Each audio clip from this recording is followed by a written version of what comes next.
Ladies and gentlemen, Good evening. Are you ready? Okay, here we go. You're listening to the Deal Room Podcast. Join us as we bring you the inside scoop on business sales and acquisitions. Get across trends in the area and hear the industry's best recount their real-life tips, traps, and experiences. Now, here's your host, Joanna Oakey.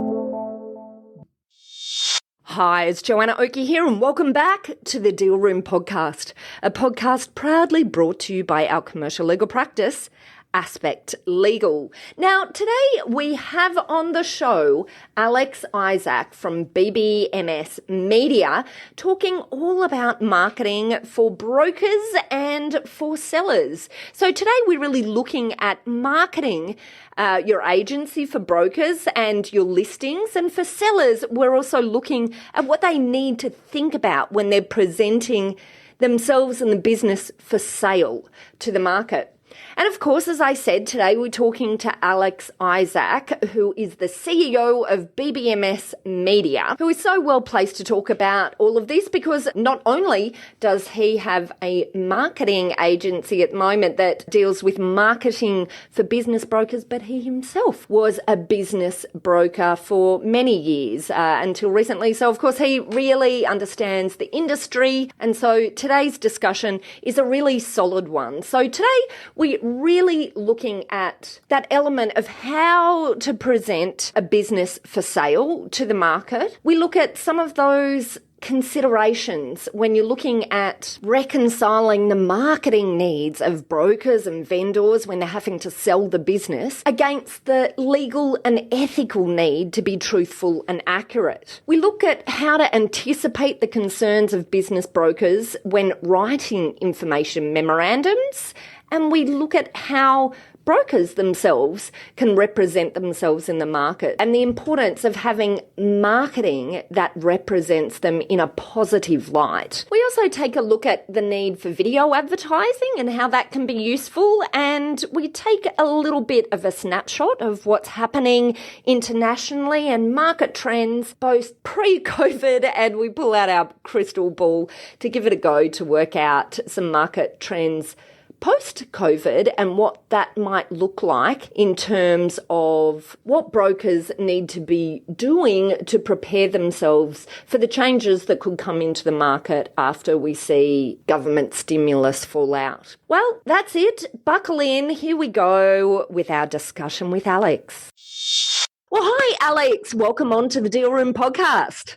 Hi, thank you for having me. My absolute pleasure, Alex. Now, I'm really excited about today's topic. We're talking all about marketing your agency and your listings, really focusing on what brokers and sellers need to think about in presenting themselves and the business for sale to the market. So maybe, Alex, if you can just start off by giving us a super quick background of yourself and how it is that you came, to be talking about and interested in this topic. Absolutely. Well, I'm a former business broker myself. I worked as a business broker until 2018 at Central Business Brokers and at Latessa Business Sales. And during this time, I realized that there was a bit of a flaw in the industry, in that marketing was an incredibly essential component, such a fundamental piece of the business broker's job. And yet there seemed to be no structure in place in any agency, really, in order to support that. So it was actually expected of the business broker to somehow do that work themselves, whether that was marketing themselves and their services to prospective sellers, to prospective vendors, that is, or marketing listings for sale to prospective purchasers. So they had neither the time nor the skills to do it, but they still had to do it. Yeah. And that's eventually when I founded an agency. And I'm pleased to say it's the world's first marketing agency exclusively dedicated to the business brokerage industry. Isn't that interesting? Love it. Yeah, well, congratulations. Thank you. Thank you. Yeah. And look, we started off in 2018. We actually launched at the AIBB conference in the Gold Coast. I went there by myself. At that time, literally the business was just me, thinking, I'll pick up a few clients. We'll slowly build up. Within 1 month, we had gone national. Within 6 months, we had gone international. And then prior to COVID-19, I mean, I was managing our whole team. You know, we had 12 dedicated professionals, all of them in-house. None of this was outsourced. Yeah, and we're working with business brokers in Australia, New Zealand, the UK, Canada, the US, Germany, and most recently Poland as well. Wow, that's quite the list. Actually, one thing, and this is totally off topic, but I just can't help go down rabbit holes when I see some interesting information. So you prepare information memorandums for that. That's one of the main things that you do across all of these different countries.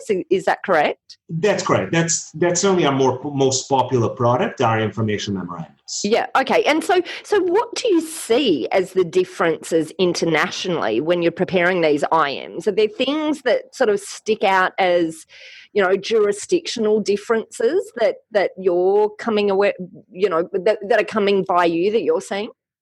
Well, certainly we have to be very mindful that, you know, there's a very strong similarity in the industry across all the different countries in terms of the issues, the mentality of vendors, the mentality of purchasers, but there are legal differences. For example, in the United States, out of 50 states, only in 17 of them is business brokerage actually regulated. Oh, right. Yeah, and in the remaining states, it's completely deregulated. You don't need a license. You don't need it. There are no rules that regulate it.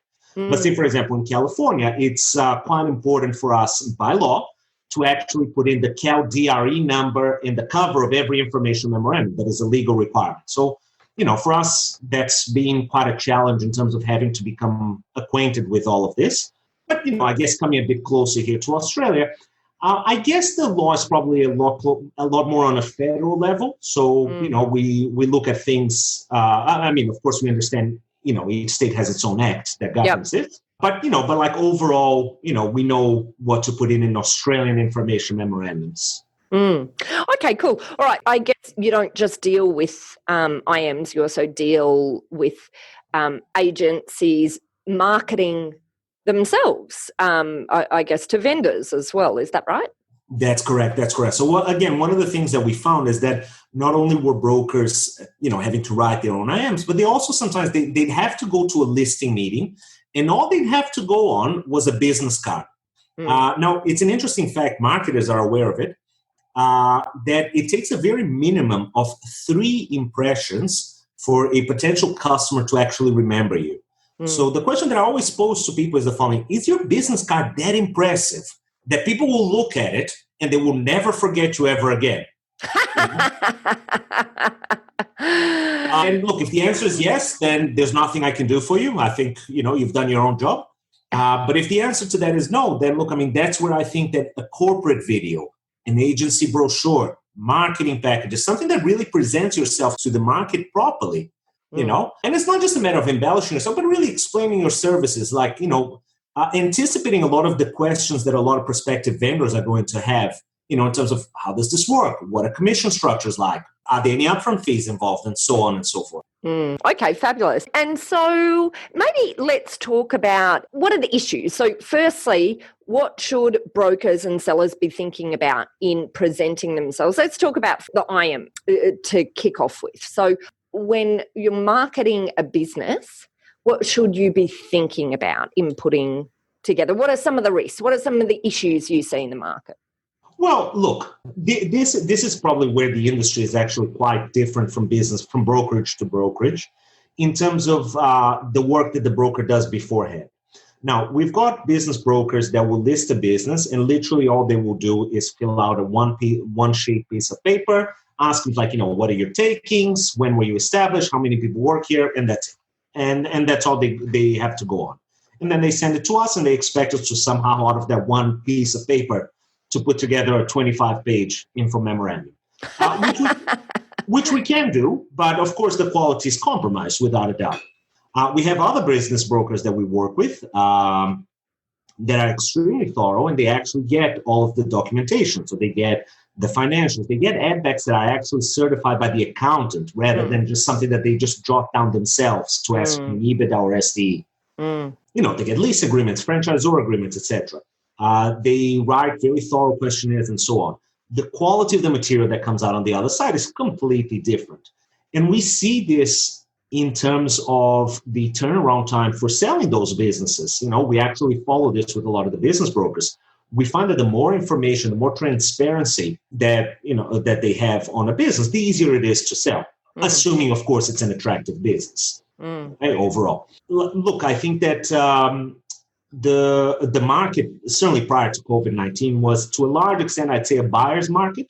In that there was an abundance of businesses for sale. Yes. So the truth is, if you weren't presenting something that was compelling, transparent, accurate, attractive, etc., you shouldn't be surprised that it takes you 9, 12, 18 months to sell that business, as opposed to take 3 months, which is actually what we've seen with a lot of these businesses. And it's interesting you say that was the case prior to COVID. I was actually just having a discussion with a buyer just yesterday about this, because that's certainly absolutely what I've seen as well, that pre-COVID it seemed to be more of a buyer's market. Right at the moment it seems to be more of a seller's market, but I think my suspicion is from November onwards it will reverse around again, and we'll probably see it as more of a buyer's market again. So, and that's where, I guess, coming back to right at the moment when we're in the depths of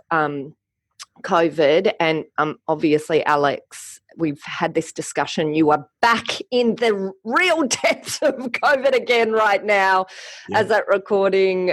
Poor Alex is part of the new shutdown in Melbourne. In Melbourne, oh yeah. Yeah. And obviously we're right in the middle of that period of COVID at the moment, and prior to the JobKeeper stimulus and the other stimulus in the economy coming out. And I think there'll be a big impact when the stimulus comes out. And rather than sitting here at the moment, I think many brokers probably have a lot less to do right now than they had pre-COVID. I think that would be very fair to say, wouldn't you say, Alex?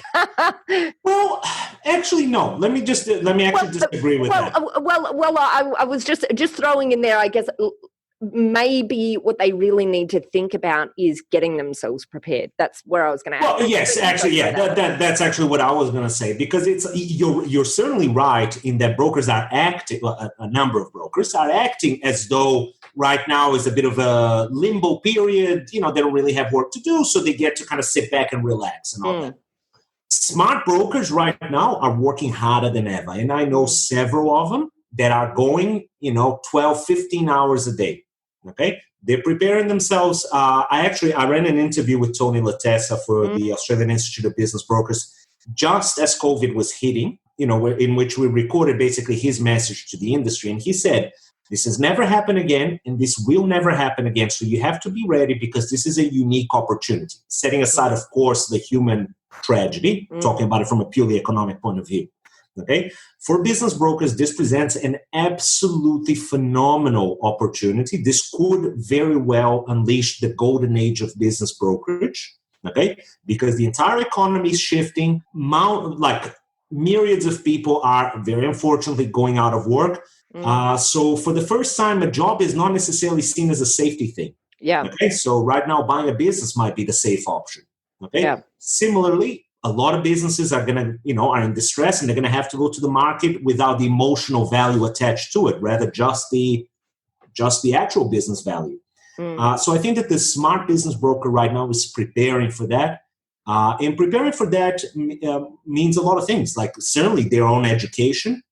This is a dynamic industry. Legislation changes constantly. I don't think anybody's arrogant enough to claim that they know everything there is to know about all of this, okay? Because it involves lease agreements, it involves, contracts, it involves franchise agreements, and when it's a franchise, of course, and so on. But in addition to all that, it also involves how are you presenting yourself to the market? Like when you go to prospective vendors, are you just giving a business card and saying, oh, go to my website and you will see some stuff about me, Or do you present something that really makes an impact, that says, look, this is who I am. Here are some testimonials. Have a look at this page. Here are my success stories. These are my fees. This is what I'm telling you. I will be charging you in advance. So then later on, we don't have this argument. Here is the list of documents that you need to prepare. Here are all the factors that you need to consider, and so on. It's interesting that you talk about success stories because I was about to ask you exactly the same thing. So I'm glad you threw that in there. So I love stories. I love to hear, befores and afters. What's some examples of some brokerages that you've worked with that have had a before and after that's, shown massive differences out of the approach that they're taking to their own marketing? Oh, absolutely. Well, one of the things that we've certainly seen is presenting samples. Okay. Now, we know that when a business broker asks for marketing fees, the vast majority of those marketing fees are actually going towards the business for sale websites because that is the really big expense that business brokers incur. Unfortunately, however, vendors don't see it that way. Okay. For them, putting out $1,000, $2,000, $4,000, like as you know, that's anywhere between $1,000 to $4,000 tends to be the average in the Australian market, depending on the state. Putting out that money, the vast majority of that money is actually going to go to the business for sale websites. Vendors, however, can't really grasp what am I putting my money into. What we started developing for business brokers is that we actually started developing samples that they can actually present to buyers, and I'm talking about sample information memorandums, sample video marketing, etc., which are extremely tangible. All of a sudden, they touch it, they see it, they feel it, they have an emotional connection to it. They say, oh, wow, my business is going to be presented like this. And in their heads, they're like, oh, I now understand where that $4,000 is going to. Now, obviously, my info memorandums don't cost anywhere near $4,000, far less than that. But like I said, in the mind of the prospective vendor, like I said, this is something that's tangible for them. And we found that, we work with a number of brokers in Australia, but one in particular being a national franchise that we work with. We know that for them really presenting sample information memorandums, they say, look, if you pay $4,000, this is what you're going to get. Or if you pay $2,000, this is what you're going to get, and so on. Because we have a range of business profiles to suit every marketing budget. Okay, we know that literally is what builds the bridge between a yes and a no as far as marketing fees are concerned. And do you see, I guess, one of the other risks for brokers is in putting together IMs that, perhaps might be seen as a bit misleading, that, might extend too far across that line between marketing and misrepresentation? Are those the sorts of things that you have seen in the past? And what's your approach to how you see that line? It's funny you should say that. One of the first companies that we started dealing with, one of the things that we do is that we look at prior work that they've done in-house. Okay, and we saw in one of them in particular, the principal of the agency wasn't aware that one of the brokers who was writing the profiles themselves was actually writing down about a cash component in their takings. I'm talking about obviously sales outside the books. And all that. I remember looking at it, and I called the principal and said, look, it's none of my business, but are you insane? And he's like, what do you mean? And he's like, look, it's like, again, none of my business, but, you're actually putting down on paper, oh, my client, the vendor, is committing a crime. Here's the crime. Yeah. Would you like to buy this? And all that. And the principal actually wasn't aware of it, which was understandable in the sense of the principal has enough to do without having to review every single info memorandum themselves. But yeah, look, that's certainly something that really crossed that line. In addition to that, we also saw a lot of IMs where they would just write down, for example, their seats. They'll say, 40 seats inside, 20 outside. And then we look at the licensing for it from the council, and they had no footpath permit. So it's like those 20 seats outside. Wow. There was absolutely no document to justify this. Now, it's not our role as the marketing agency to do the due diligence on behalf of the buyer, of course, and we explain that we make that very clear. However, those are the sorts of issues that we can actually pick up on behalf of the broker and put out there.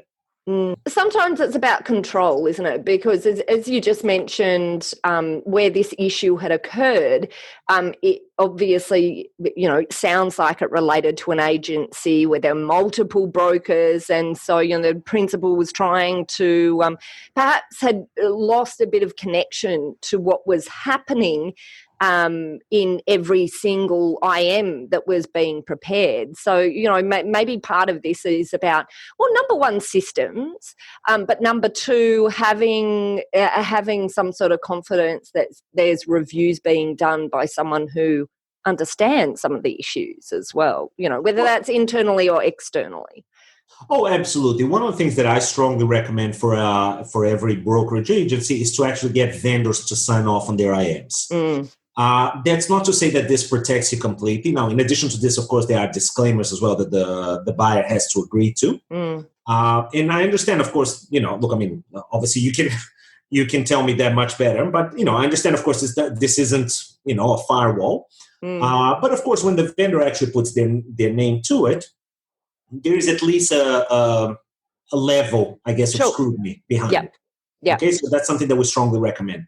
Something else also that we've been doing is that we actually conduct Zoom meetings with the vendor on behalf of the broker, where we introduce ourselves as being from the broker's marketing agency. And we actually record that, and we actually have that on file. So if at any point the vendor said, look, this is what my business does, and etc., and something goes wrong, look, I mean, we can always just refer the broker back to the original interview. Interesting. Fabulous. Yeah. Okay. All right. And so then maybe it might be useful also just to have a quick chat about what is it, what are all the elements that you think make the most successful marketing package? Let's start with a listing itself. What is, so marketing a business, what are all the things that you think are the important go-tos? You've talked about a video as an example, as something that's a useful addition. Are there other things that you think have worked really well before that you can see? Oh, absolutely. Look, I mean, I guess just on that, there are two things that I want to, that I really try to bring to brokers' attention. Number one is the following. Again, prior to COVID, there were approximately, if I'm not mistaken, around 2,500 cafes for sale on one of the major business for sale websites. The vast majority of them were advertised as a stock image of a cup of coffee and 10 bullet points about the business. What do you think? What do you think is going through the mind of the purchaser that's going to look at this, and somehow he's going to click on your cup of coffee and your bullet points, and he'll be interested in those specifically? Like, it better be an amazing cup of coffee and an amazing bullet points for that to happen. Something else that we're putting out there is that we actually developed a number of products that we sort of invented, I guess, which is basically advertising businesses for sale pre-NDA. So we'll talk about a confidentiality abiding advertisement of the video, of the business in the form of a video. Okay. Now, videos are statistically known to be 3 times more effective than text and images alone. And again, we found that the impact is absolutely phenomenal. Like, people will pay attention. They'll look at the 30, 45-second video. Those are what we call teaser videos. We have 2-minute videos with a voiceover and etc. They will pay attention to that. They will not necessarily have the 15 seconds to read the 10 bullet points. Or if they do, it won't register because it has no impact. Okay, we're overloaded with information nowadays, and that's one of the things that marketers constantly talk about, is that there is more information being bombarded to your brain than ever before through the internet. Like, you don't even realize it when you go, say, on Facebook, that there's advertisements on the sides, and you go on Google and you start, like, pop-ups come up, and et cetera, et cetera. So, the question is, is what you're doing actually standing out in the mind of your purchaser? So, going back to your question, look, I mean, I think that that's certainly the number one thing that I would say to business brokers is don't just do what has been done up until now. It could be that this worked up until this point, but I would strongly suggest that this is not the way to do it anymore. Okay? The market has changed. There was a saturation of businesses for sale in the market, certainly in the Australian market. The American market is actually quite different. But as far as the Australian market is concerned, there was a saturation of businesses for sale. You have to stand out. You have to make yourself presentable. In addition to that, be transparent. Like I said, the more documents you can actually provide, the more you can anticipate the questions that purchasers will have, the easier this will be. So one of the sections, for example, that we do on information memorandum is frequently asked questions. Okay? And this is a section that we constantly update for brokers. So brokers go and they conduct a business inspection, and the buyer raises the following questions, A, B, and C. He writes it down and sends it to us, and we actually put it in there on the IM. So it's already been answered for the next buyer that comes along. Okay, so it's about anticipating. It's about basically kind of, getting ahead of the concerns. We know that, the consumer, I think the consumer being the business buyer, is very risk adverse here in Australia. I think that that's a very common profile of a business buyer here.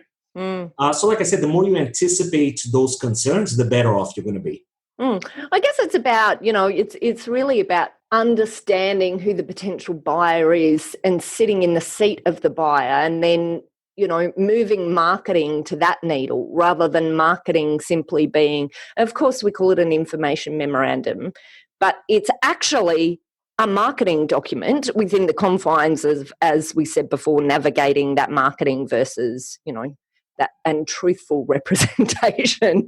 But, it's a marketing document, right? So in order to do that, you need to be thinking about what the buyer themselves is interested, not just in as your example, the picture of the cup of coffee. Well, that's back to the old marketing adage of the features versus the benefits, right? And the cup of coffee, well, that's the feature, right? That's just so functional in the business. But really what you're saying here is get a little bit original and think about what the benefits are, what the buyer is interested in, and how to evoke that emotion. That's the other element, isn't it? And I guess that's where video can be so useful as well, because it can allow you to evoke a lot more emotion, I personally think, than, just the written word as well. Oh, absolutely.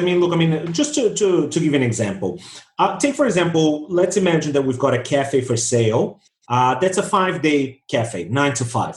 Okay. You go on a website, and again, you see the picture of a cup of coffee, and you see a bullet point that just says Monday to Friday, 9 to 5. Okay, fine. That's one thing. Separate one where you have a video, and you actually have an image of, in the video, as the video progresses, of a business owner, whether it's a mom or a dad, actually coming home to their kids in time for dinner. And underneath there's a headline that says lifestyle business, enjoy your lifestyle, work-life balance, etc., etc. Try to think of the difference that this elicits in the business purchaser as he's looking at this. What is he going to pay more attention to? Which one is actually going to push those buttons? Okay? This is obviously for talk about what we refer to as Main Street businesses, but also for mergers and acquisitions. It's also the same thing. For a large corporation, when they look at an information memorandum, like I said, poorly written or anything like that, versus an information memorandum that has graphs, that has a detailed analysis, etc. What's going to push his buttons as far as confidence is concerned? Those are the questions that I put out there. Yeah, absolutely. And then, in a larger business acquisition, so in an M&A environment, there is perhaps a much higher level of importance even of ensuring that you're portraying a well-organised, systemised business. And so, absolutely right. Having a crappy IM is really going to put buyers off, as opposed to something that represents your business in the most orderly, organised, way possible. And interesting. So, do you use videos in larger transactions as well? Is that something, or is that just something that is relevant only to smaller businesses? Video advertising is, I wouldn't say necessarily just relevant, but it's certainly more common in smaller transactions. I don't know that in the M&A space, a video is necessarily how you would reach, the CEO of a company that's looking, basically to acquire a smaller competitor. For example, it's something like this, we put together prospectuses that are mailed out. So one of the services that we do is that, let's say you've got a $10 million business in the food manufacturing business, for argument's sake. One of the things that we put together is a prospectus, so still pre-NDA, and we compile a list of potential buyers, meaning other companies, either in the same space or with synergies. Okay, and we actually mail it out. And again, something that presents properly, something that has graphs without disclosing the name of the business and all that. And then we say to them, look, if you're interested in learning more, sign this NDA. We'll send you the actual information memorandum. Okay, great. Then one of the other things I'd like to touch really briefly on is market trends. So firstly, are there any trends that you've seen over the past, like let's take ourselves before COVID, because that might be a little bit easier. Are there any trends that you saw developing in the market in relation to things that you're identifying externally that were working, not working, trends that you thought were interesting from a marketing perspective? Yes. Like I said, look, again, prior to COVID, look, it was very much a purchaser's market. And I think that purchasers were starting to become a lot more discerning and a lot more demanding in what they would get from business brokers. One of the things that I try to do constantly is to have a look at Google reviews in terms of, what are the purchasers out there saying about the experience that they've had with business brokers. Now, overall, there seems to be a very large theme of complacency, that they feel like the business broker is just not doing their job. Now, if I'm a purchaser, I'm really upset about this. If I'm a vendor, I'm furious at it. Okay? Where they talk about like they don't answer, or like, oh, they presented it to me. I actually saw a Google review of a specific business brokerage where they said that the business broker took forever to actually call the purchaser back. And then when they did, all they did was literally send them like 10 PDF attachments. Like, here's the lease, here's the financials, here's this, here's that. Here, sort yourself out. Let me know how you go. Okay? Like I said, look, if I'm a purchaser in this market, look, I have a bit of, I have my pick. So if I'm going to choose between a business broker who's serious, who's presenting, who's representing their listings professionally versus one that isn't, the reality is that, the market is simply going to run over the ones that keep behaving like this. Yeah, and I guess in part of what you're saying, firstly, I must say, it can be very difficult, I think, for brokers who are managing a lot of things. There's a lot of components of every deal.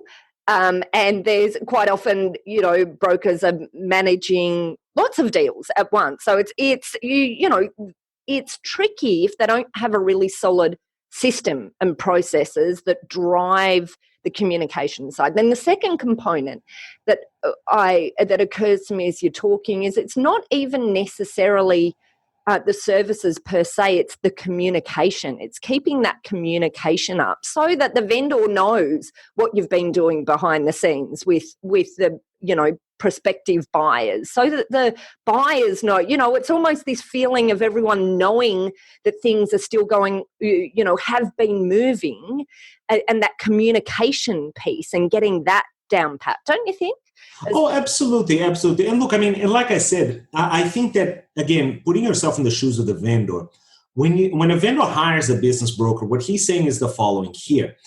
You're going to be my face. You're going to represent me and my business. Now, imagine that this business broker shows up to a business inspection wearing trackies, okay, and all sweaty and all that. The vendor will be obviously completely dismayed. The purchaser will be completely unimpressed by it. Okay. And I said to them, look, this is the equivalent of you not presenting your listing properly, if you're not returning calls, if you're not presenting information memorandum. This is the exact same thing. The effect is the same. Don't let the business speak for itself. It's like, look, unless you're selling something that magnanimous that you don't need to make any effort, okay, then that's fine. And lucky you. Yeah, and lucky you, exactly. But that's the thing. Look, think about how you're representing the vendor. Look, I think that we have, we as in business brokers, I think that you have more than just a fiduciary duty towards the vendor. You also have, I guess an ethical duty to a large extent of like, look, this person entrusted me, how am I going to represent them? Yeah. And again, look, I think that particularly with the advent of the internet and how strong online reviews and online testimonials are really playing in the minds of people, now's the time for you to think about it. Okay. Again, this is an interesting statistic. A millennial is more likely to trust a Google review than the recommendation of a friend or family. Wow. Isn't that just incredible? Absolutely, absolutely. Now, of course, you could argue and say, oh, well, millennials aren't really the target market at this stage. But I would argue two things. Number one, they will be at some stage. Obviously, the older they get, they will eventually want to buy businesses or sell businesses. Okay? And number two, they are what's called influencers. Okay, where, for example, I say this as a millennial myself, I know that my father will sometimes call me and say, oh, have you heard about so-and-so? The very first thing that I will do is that I'll Google them. If I see that they have a low ranking on Google and I have those reviews that say, doesn't answer calls, didn't present an information memorandum, not a serious broker, etc., immediately I would have said to my father, absolutely don't go with this guy. And it could be that it's a fantastic broker, in fairness. But that's just the way the market is behaving right now. So again, that's something that I would strongly, strongly alert business brokers to. Yeah, and I guess one other thing that I just wanted to throw in that occurred to me as you were talking is, and I think everyone who's listening to this podcast will be very aware of this, but when you're dealing with the sale of someone's business, quite often it's someone that this has been their baby almost for a long period of time. There can be a lot of emotion, and whilst it might just be one of many for brokers, quite often for the vendors, there is a lot of emotion attached to their business.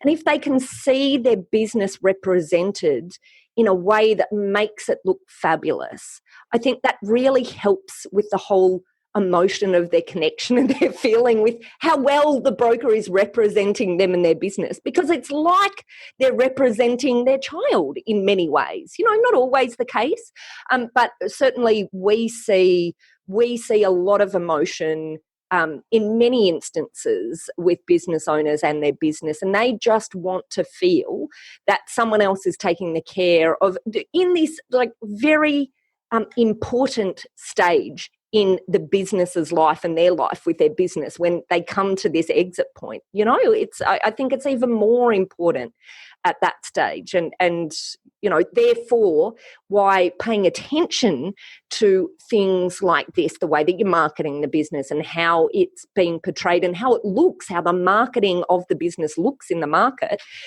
can help with your connection to your client as well, the vendor. Absolutely. I would actually add something else to that, because I don't think it's just about how the broker is representing the listing, but it's also about how the listing is representing the broker. And that's also another... That's a good point. That's a great point. Yeah. Oh, absolutely. Yeah, absolutely. But, look, I attended the International Business Brokers Association conference. Back when you could fly. Yeah, exactly. Back those days, the good old days. And I remember attending one lecture in particular that I found fascinating, and I really don't mean this to sound disrespectful to any business brokers out there. The name of the lecture was "Leave the Garbage to the Garbage Man." And look, in full disclosure, when I was a business broker, I would often list things that came across my way: fish and chip shops and milk bars and etc. I would collect them. But at some point, it actually made me realize that, okay, fine. I take, let's say, a milk bar that's running at a loss because, who shops at milk bars anymore, and I put my brand on it, my face as the business broker, my logo in my brokerage agency, and I present it to the buyer, and it looks nice and all that. Okay, fine. But what is that saying about me when that business buyer is looking at that and is thinking, oh my God, this guy wants me to buy a business that's making a loss of $20,000, and the owner somehow thinks that he's going to sell it for $200,000. Who is this guy? So like I said, look, I think that, part of the work that brokers need to do really is just to be more discerning. It's, don't just say yes to every listing, don't just collect listings. It's better to have 10 good listings than 50 mediocre ones. Yeah. I'm totally with you. Yeah. And as I said before, to recognize how important this point is for the vendors. And I think, that's one of the things that we've always focused really strongly on here at Aspect Legal is that, recognizing the importance to the vendor of this deal for them. And I think, that leads to it helps us then build enough goodwill with our clients to then help ride out the some of the road bumps along the way, because there quite often are road bumps along the way, right? We all know stuff happens, and sometimes you just you need that element of trust to be able to ensure that you're able to get all the parties to completion. Well, part of that is about how you set the relationship up, I believe, right from the beginning, in terms of the respect that you're giving to the business, which can be, reflected in the marketing approach as well. Now, one of the other things that I just wanted to sort of talk about as well before we wrap up is we've talked about past trends. I'd like to let's have a go at taking a bit of a shot for what we think some of the future trends might be. Obviously, whilst we don't have a crystal ball, we do know that there's stimulus that's due to come out of the business economy at the moment, mid-September, late September, and I think that we'll see in October and November, changes to the market. We might see a lot more businesses come onto the market. What do you think? But I think on the flip side, we might also see a lot of buyers coming in as well, because I think job losses will kick in. And I just wonder if there is an opportunity for brokers now to really start working out how are they going to pitch their marketing for the future to take advantage of where they think and can make an educated guess right now about what that market looks like in terms of who the likely volume of sellers are that are within their sphere of specialisation, who are the likely buyers of those, and is there some sort of marketing, theme they can be thinking about developing right now? What's your thoughts about that, Alex? Do you have any ideas, thoughts, insights? Yeah. I think that, again, like you said, nobody has a crystal ball, so nobody can accurately predict what's going to happen. I think, however, it's very fair to say people are talking about, when things go back to normal. Things will never go back to normal again. Yeah. The entire global economy will have shifted. And what I'm talking about on a macro scale and on a micro scale as well. Okay, things will never go back to where they were. Unfortunately, the hospitality sector, which is always the bread and butter of business brokers, will be affected to a large extent beyond repair. I mentioned to you before we started the podcast that I went to the cafe around the corner from my house just before the lockdown started, and I saw the owner crying. And she told me, she said, I'm not going to survive this second lockdown. I said, JobKeeper or no JobKeeper, I can't anymore. She said, I'm going broke. Said, I'm going bankrupt for the first time in my life. So again, taking aside the human tragedy there, from an economic point of view, brokers need to stop looking at hospitality. The retail sector will also have been affected, again, possibly beyond repair. On the other hand, the manufacturing sector, and I'm talking about local manufacturing, will probably boom, particularly as this trade war with China looms, which is an incredibly risky war. But I think that governments now understand that the risk of having an entire market that depends on imports is, it's craziness. It's just something that we never really paid attention to. So I think that the local manufacturing sector will have to be boosted, and I think there'll be a lot of government incentives for that. Obviously, government incentives, of course, the very first places where they go to is construction, healthcare, and education. So again, brokers that focus on those spaces, I think, will do quite well.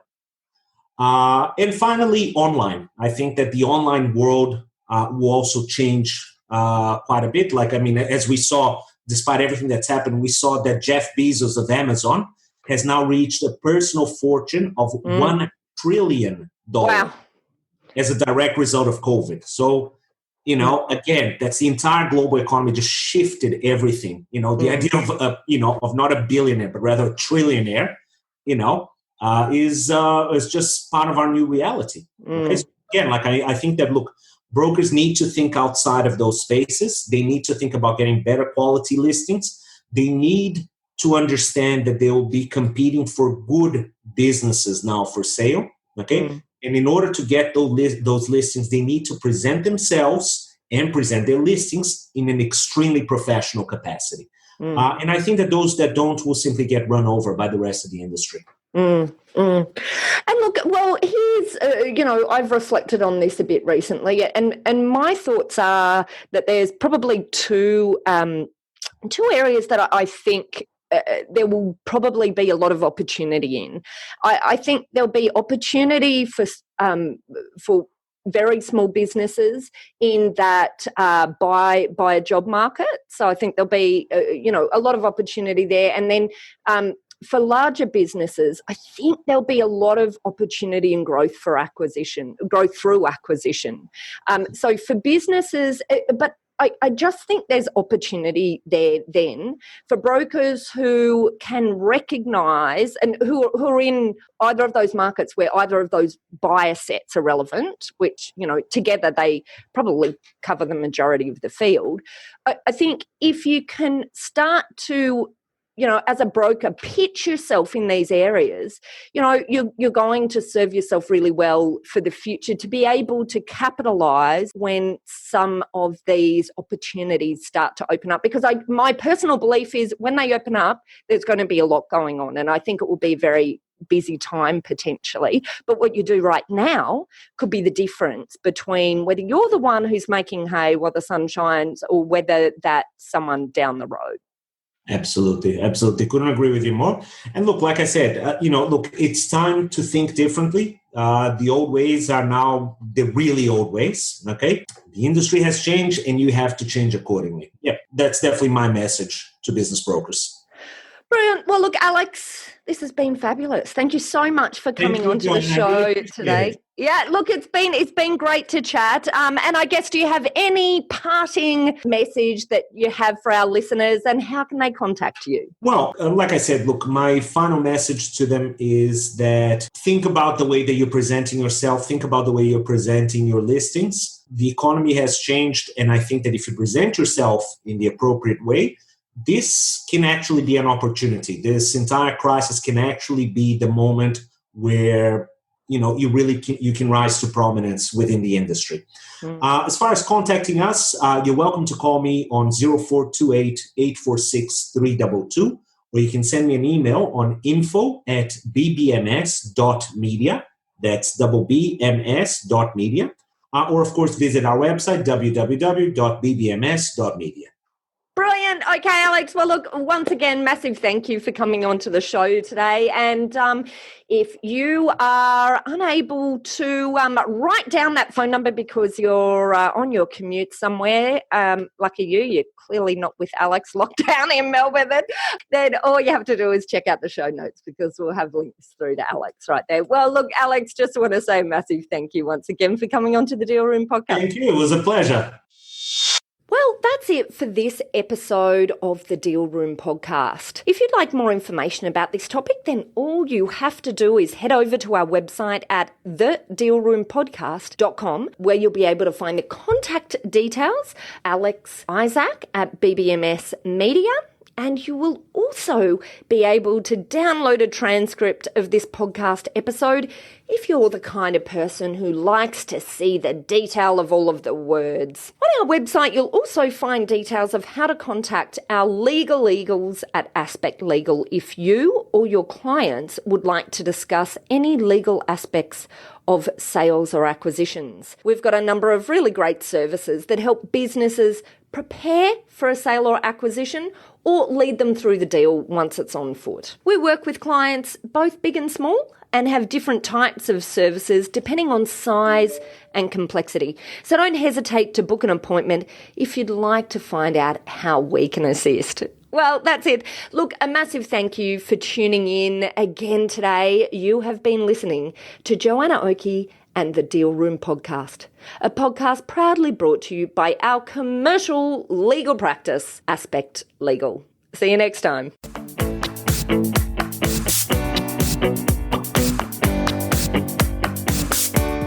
Aspect Legal has a number of great services that help businesses prepare for a sale or acquisition, to help them prepare in advance and to get transaction ready. We've also got a range of services to help guide businesses through the sale and acquisitions process. We work with clients both big and small and have different types of services depending on size and complexity. We provide a free consultation to discuss your proposed sale or acquisition. So see our show notes on how to book a time to speak with us, or head over to our website at aspectlegal.com.au. Ladies and gentlemen. That will conclude this evening's entertainment. Thanks for listening to the Deal Room Podcast. To find out more about this episode and other episodes in the series, check out the show notes or head over to our website at thedealroompodcast.com.au.